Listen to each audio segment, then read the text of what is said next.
حضرت عمر بن عبدالعزیز راستے سے گزر رہے تھے تو راستے میں ایک بوڑھا بابا سویا ہوا تھا۔ عمر بن عبدالعزیز نے لکڑی کے جوتے پہنے ہوئے تھے تو اس کا پاؤں بابا جی کے اوپر آ گیا۔ وہ ہڑبڑا کر اٹھا اور غصے سے کہنے لگا کہ آپ اندھے تو نہیں؟ آپ کو دکھ نہیں رہا؟ تو عمر بن عبدالعزیز ہلکا سا مسکرائے اور کہنے لگے، نہیں بابا جی، میں اندھا نہیں ہوں، مجھے دکھتا ہے۔ عمر بن عبدالعزیز اس وقت کے بادشاہ تھے۔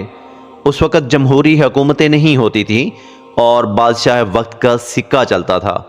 ان کے ساتھ سپاہی بھی تھے تو انہوں نے تلواریں نکال لیں۔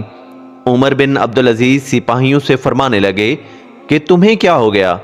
تو وہ کہنے لگے کہ اس آدمی نے آپ کو اندھا کہا ہے۔ حضرت عمر بن عبدالعزیز کہنے لگے، انہوں نے اندھا نہیں کہا۔ سپاہیوں نے کہا کہ ہم نے خود سنا ہے اس بندے نے آپ کو اندھا کہا ہے۔ تو عمر بن عبدالعزیز کہنے لگے کہ بابا جی مجھ سے بات کر رہے تھے یا آپ لوگوں سے بات کر رہے تھے؟ تو انہوں نے کہا کہ آپ سے بات کر رہے تھے۔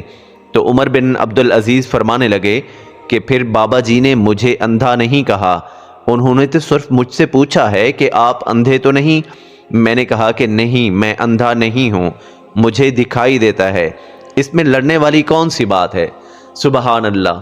یہ تھا اس وقت کے مسلمان بادشاہوں کا حال۔ حالانکہ اس وقت کوئی جمہوریت نام کی کوئی چیز نہیں تھی، بادشاہت تھی اور بادشاہوں کا سکہ چلتا تھا۔ بادشاہوں کے حکم کے بغیر کوئی بھی چڑیا بھی پر نہیں مار سکتی تھی۔ اس کے باوجود اتنی عاجزی اور انکساری، کیا ہی عاجزی اور انکساری کی عظیم مثال ہے۔